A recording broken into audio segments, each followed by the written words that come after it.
What's up everybody, I'm Stella Chung and this is the Weekly Fix, the show where we round up all the gaming and entertainment headlines you may have missed this week. We now know roughly how much Sony and Microsoft pay to get games onto PS Plus and Game Pass respectively. Plus, Nintendo is cracking down on sexual content for the Switch. In the entertainment world, Ezra Miller is seemingly continuing their role as the Flash, and Keanu Reeves is no longer starring in a serial killer drama. Would you look at the clock? It's newsin' time.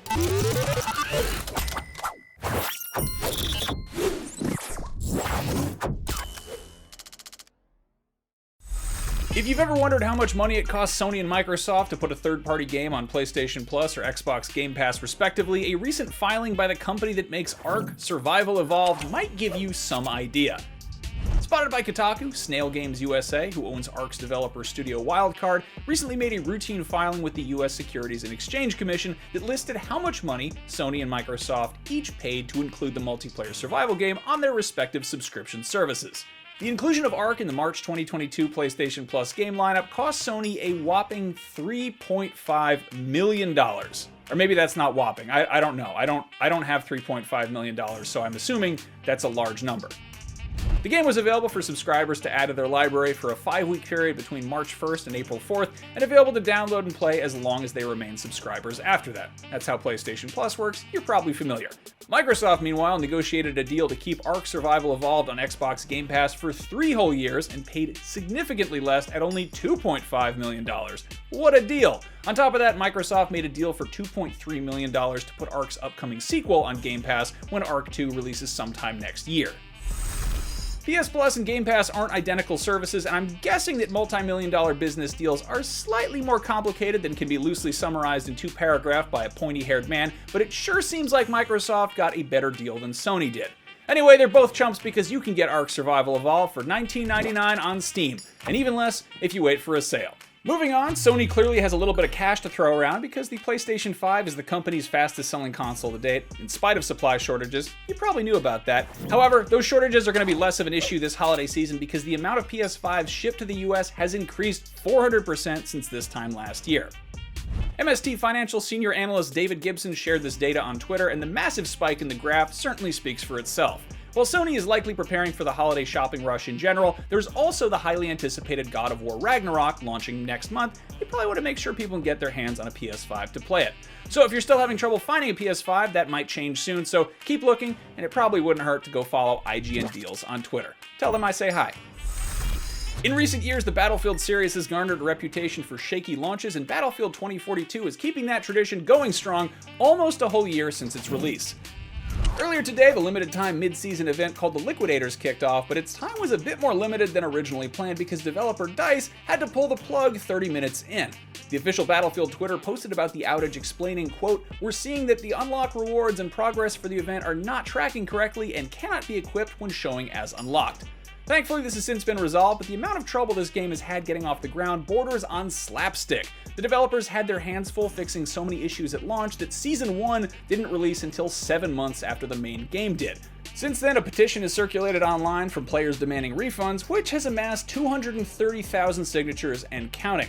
In early March, 2042 had less concurrent players on Steam than any of the 3 previous games, and even Battlefield 4, which was released in 2013, had more people playing it than the latest entry in the series. Yikes! What do you think? Is 2042 salvageable, or should DICE just cut its losses and move on to the next game? Or better yet, continue to support the earlier games? I still want bicycles in Battlefield 1, damn it. It's not a stupid idea. They had them in World War I. Show the picture. See? Bicycles. Put them in the game.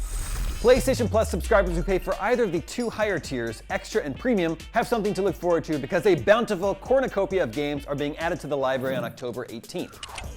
For starters, Grand Theft Auto Vice City The Definitive Edition will be available for both PS4 and PS5. This is the fully overhauled, remastered version that was released last year and which is probably a bit less buggy than it was at launch. Either way, it's available for no extra charge, so it's an excuse to cruise around listening to a flock of seagulls for old time's sake. If you prefer historical periods a bit further back than the 1980s, a bunch of Assassin's Creed games are also being added. There's Assassin's Creed Odyssey, the massive action RPG spin on ancient Greece and a personal favorite of mine, plus Assassin's Creed Syndicate and Assassin's Creed 3 Remastered, which take place during the Industrial and American Revolutions, respectively. Then there's the trilogy of 2.5D Assassin's Creed Chronicles, which will send you to India, Russia, and China. If you're in the mood for a massive JRPG, there's Dragon Quest XI-S, Echoes of an Elusive Age, and if you prefer a Dragon Quest game in a different genre, you can do something constructive in the two Minecraft-like Dragon Quest Builders 1 and 2, or get destructive in both of the hack-and-slash Dragon Quest Heroes games. If you need something creepy for the Halloween season, there's the survival horror game The Medium, and the narrative platformer Limbo, which isn't textbook horror, but it definitely gets creepy. I'm replaying it now, and it remains a true masterpiece.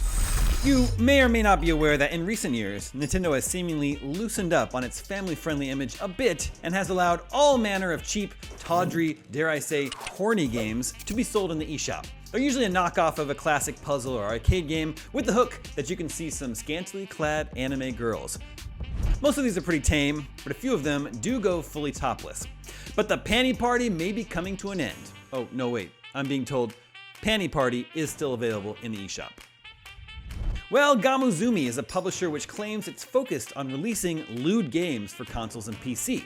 It released a game called, checks notes, Elves Fantasy Hentai Puzzle back in July.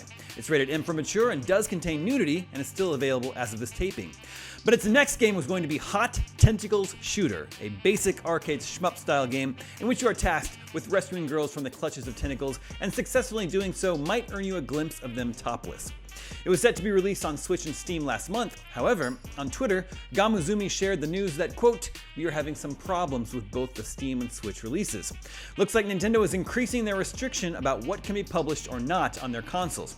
We sent the game for review about a month ago and haven't received a review yet, but what we received was an email entailing that maybe the game will not fit the console policies." Then on September 30th, Gamuzumi provided this update. We received an answer from Nintendo, and now we have a confirmation that they do not allow uncensored boobs on their consoles now.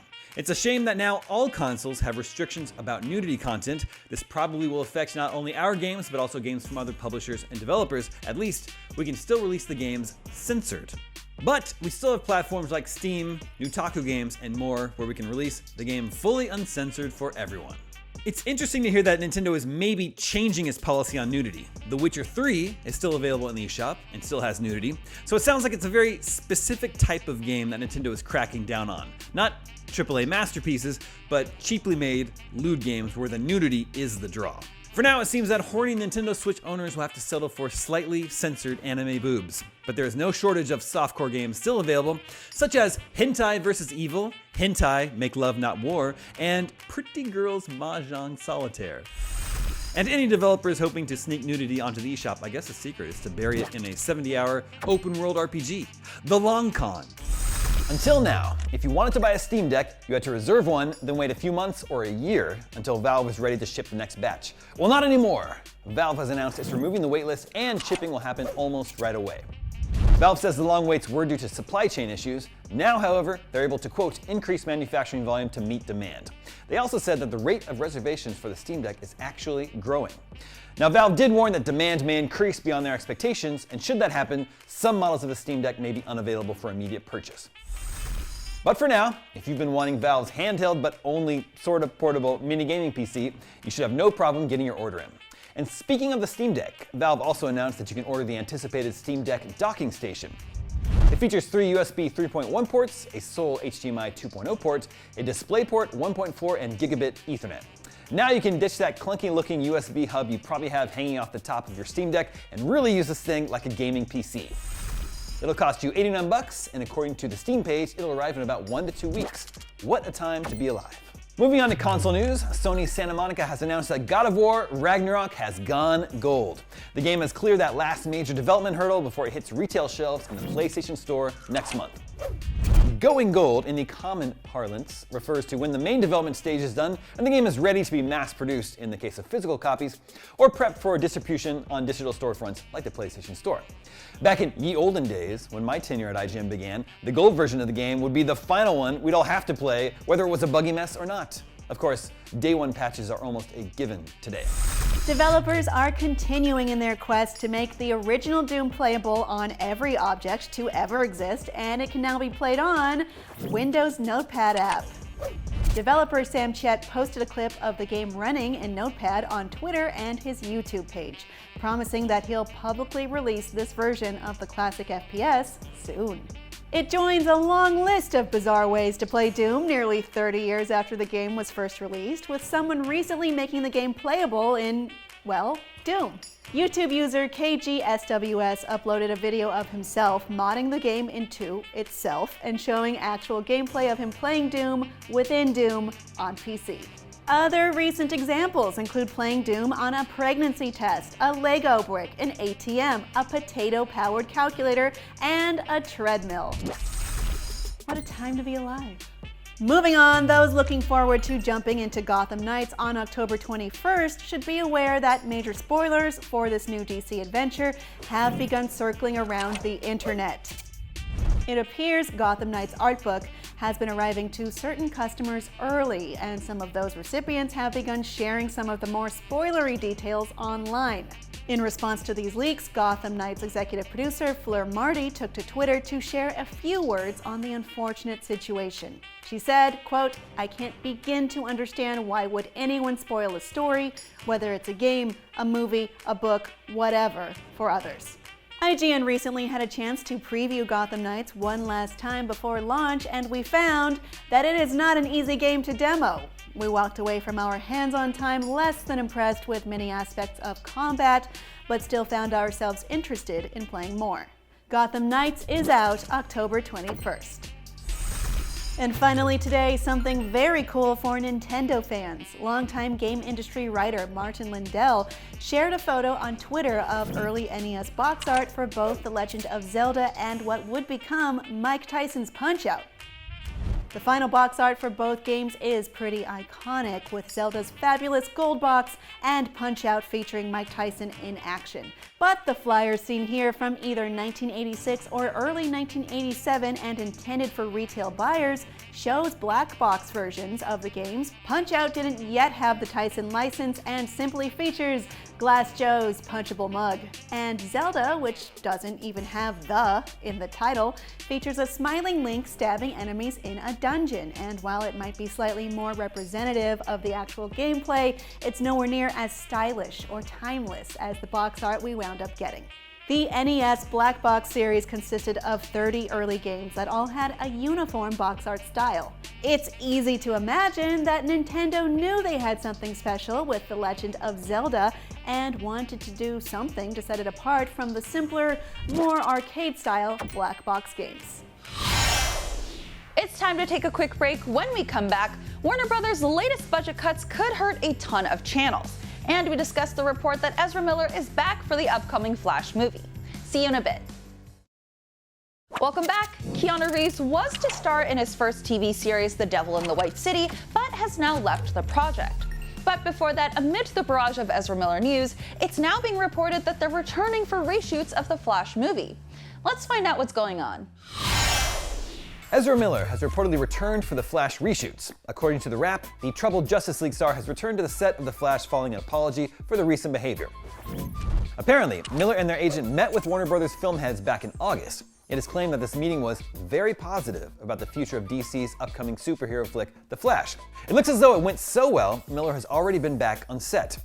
Additionally, it's claimed that the film has even been testing positively, giving Warner Brothers a compelling reason to smooth things over with Miller and soldier on.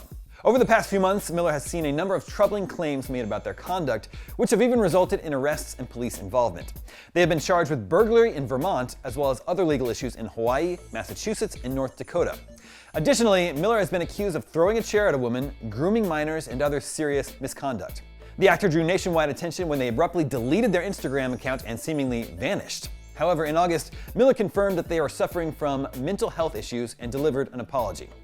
Many have wondered whether or not Warner Brothers would reshoot the movie without Ezra or even scrap it entirely, similar to the way they scrapped the recent Batgirl movie before it even saw the light of day. It seems WB has instead opted to finish the film and release it. It's a bold strategy, Cotton. Let's see if it pays off for them. When new developments happen, we'll share it with you here at IGN in a flash. Moving on to World 2-1. After Nintendo premiered the trailer for its upcoming Super Mario Bros. Movie yesterday, fans were quick to notice that Mario's voice sounded pretty similar to just Chris Pratt's regular-ass voice, which inevitably led to some disappointment. However, a few fans noticed that Mario's voice in the trailer's French dub sounds a lot more similar to that of Mario's original voice actor, Charles Martinet. Here, take a listen for yourself.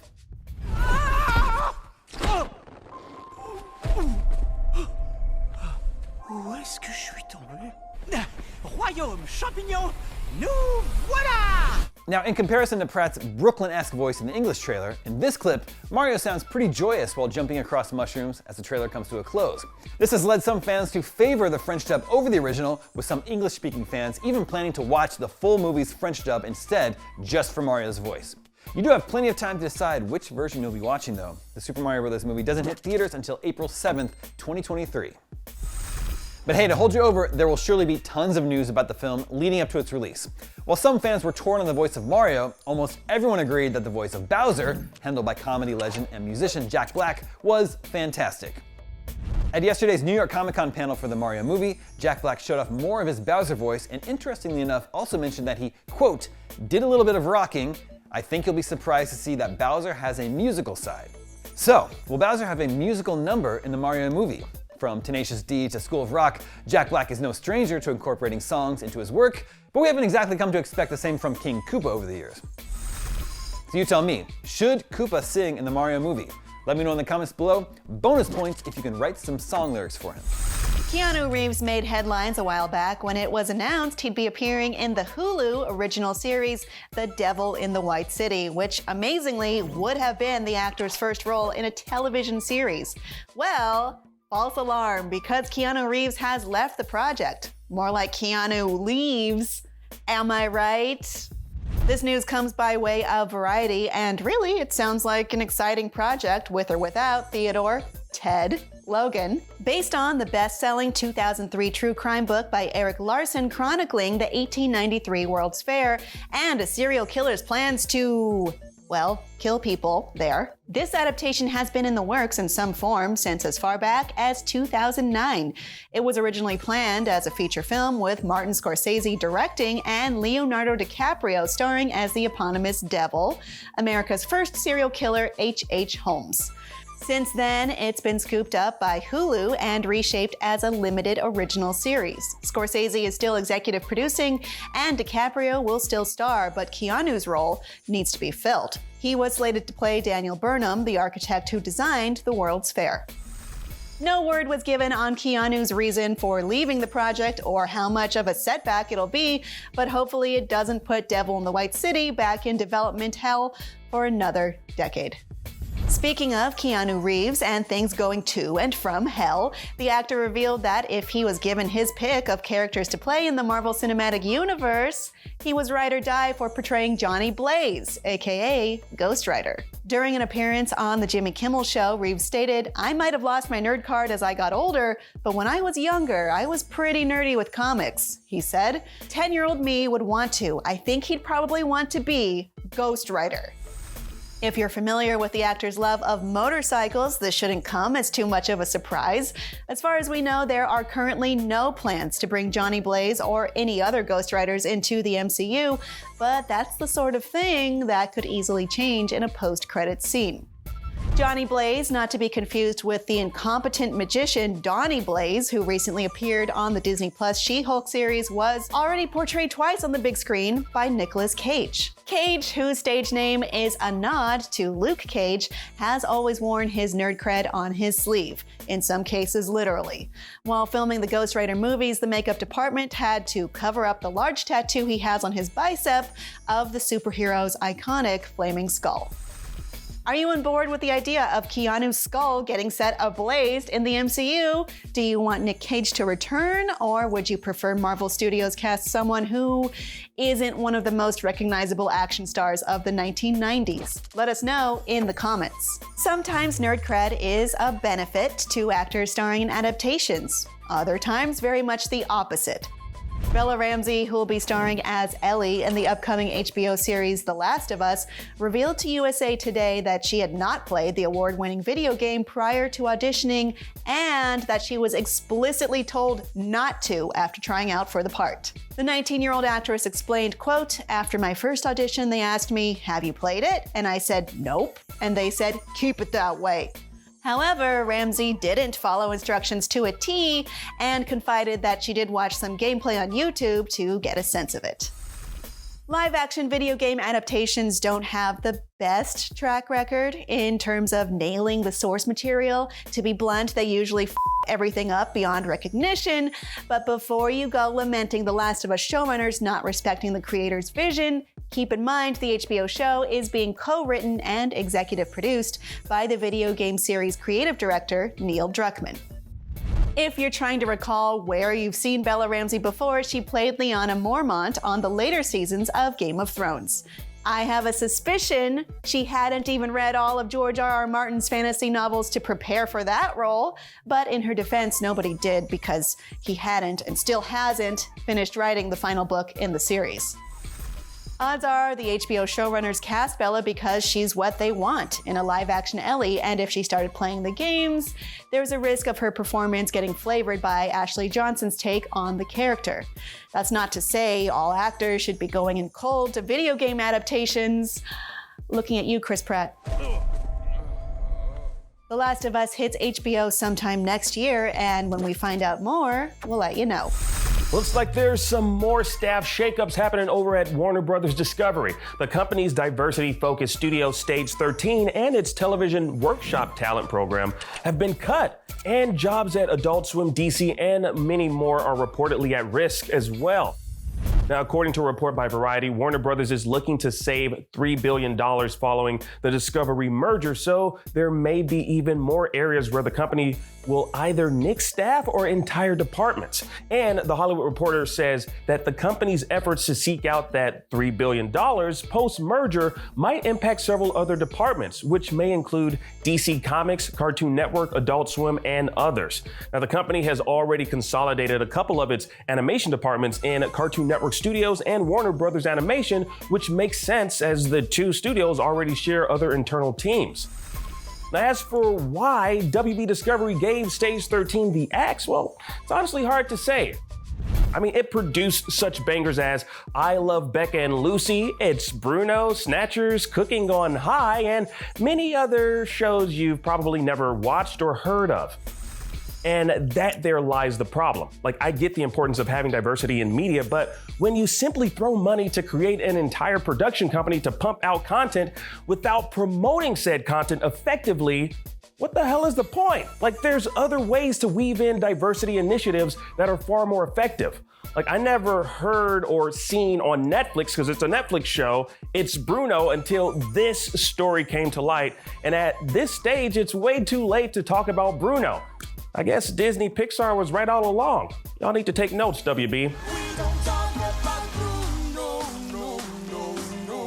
Anyway, share your thoughts on this down below. Would love to know what you think. Now, one thing a WB Discovery has yet to cancel is that Penguin series coming to HBO Max. Yeah. Now, Colin Farrell had this to say about where the series picks up after the Batman movie.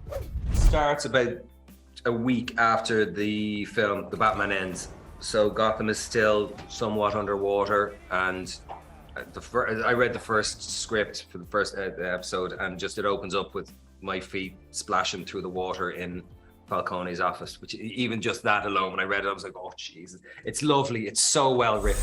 As if being a three-time League of Legends world champion wasn't enough, Lee Faker Song-hyuk became the first player ever to play 100 games at the annual World Championship.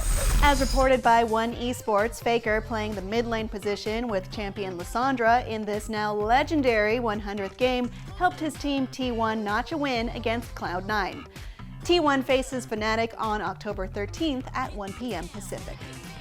Across Faker's 7 appearances at Worlds, he's claimed 72 wins and 347 kills, including 23 solo kills. Congratulations to Faker for this major achievement, and good luck to all the teams competing at this year's Worlds. Sticking with Riot Games for this next story, the Valorant Champions Tour was hit with some controversy over the weekend as Team EQ was disqualified from the Game Changers tournament. According to Dexerto, tournament organizers detected third-party software running on one of the players in a qualifying match. That match was between Team EQ Cerise and CLG Red, which resulted in EQ holding a 2-1 lead. However, third-party software was detected running on one of the computers from an EQ player, resulting in the tourney organizers disqualifying the whole team. In a Twitter post, organizers announced that, quote, Riot's anti-cheat team identified a positive case of prohibited third-party tool usage by a player on EQ. Therefore, EQ is disqualified and CLG Red will be advanced in the tournament. Further details will be provided following an additional investigation. EQ is denying the allegations, with team member Amber posting on Twitter to, quote, go on the record to flat out deny this. Unfortunately, that's not the only drama hitting Team EQ Cerise. The Game Changers tournament is organized by Riot Games to highlight women and other marginalized genders in Valorant esports. However, the player in EQ Cerise being accused of cheating, dyslexic, admitted on social media that they identified as male and faked their non-binary status in order to compete. Yikes. Maybe there are less problematic ways to be a game changer. I'm Stella Chung, and that was your Weekly Fix. We'll be back here next Saturday with more of the biggest gaming and entertainment news of the week. See you then.